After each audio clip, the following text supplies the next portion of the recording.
Happy Bhogi. ఈ year Bhogi వచ్చి అత్తమ్మ ఇంట్లో జరుపుకున్నాను. 1 ఇయర్ అమ్మ వాళ్ళ ఇంట్లో 1 ఇయర్ ఇక్కడ జరుపుకుంటూ ఉంటాను. అంటే కొన్ని 2 దగ్గర బ్యాలెన్స్ చేస్తూ ఉంటాను. ఇంక ఈ భోగి కూడా అనిల్ వచ్చాకే కొట్టుకొచ్చాడు. మావయ్య వాళ్ళు తెచ్చేదే లేదు అసలు. ఇంకా అనిల్కే కొంచెం ఇంట్రెస్ట్ ఎక్కువ.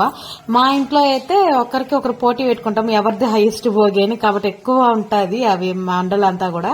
ఇంకా భోగి అవ్వడమే ముఖ్యము. ఇది నువ్వులను తలంటుకోవడం కదా. నాకు మా డాడీ ఒక మనిషిని పిలిపించేవాళ్ళు, బాగా అంటించేది తల, భలే బాగా మసాజ్ చేసేది వాళ్ళైతే. ఇంకెక్కడ అలాంటి సాంప్రదాయం లేదు. ఇంక ఇది కూడా నాకు అలవాటు కాబట్టి అనిల్కి నేనే అంటుతున్నాను, తను నాకు అంటున్నాడు. ఇలా సరిపెట్టేసుకున్నాము. ఇంకా భోగిలో వాటర్ కూడా వీళ్ళకి అలవాట్లేదు, నేనే పెట్టుకుని నేనే పోసుకుంటాను. ఇంకా మండే వచ్చింది ఈసారి భోగి పండుగ.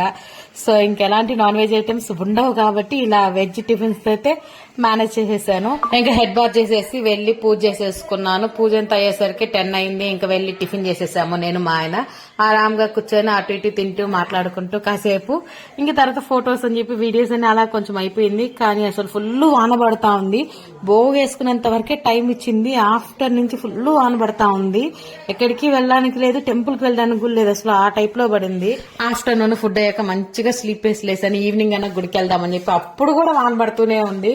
ఇంక ఇదేం అయ్యే పనే కాదు. ఇంకా గుట్టిగా ఇంకా టీ తాగేసి ఎండ్ అయిపోయింది డే. ఇంకా నైట్ చూడాల, మేబీ ఏమన్నా ఛాన్స్ ఇస్తే టెంపుల్ కి వెళ్ళాలి.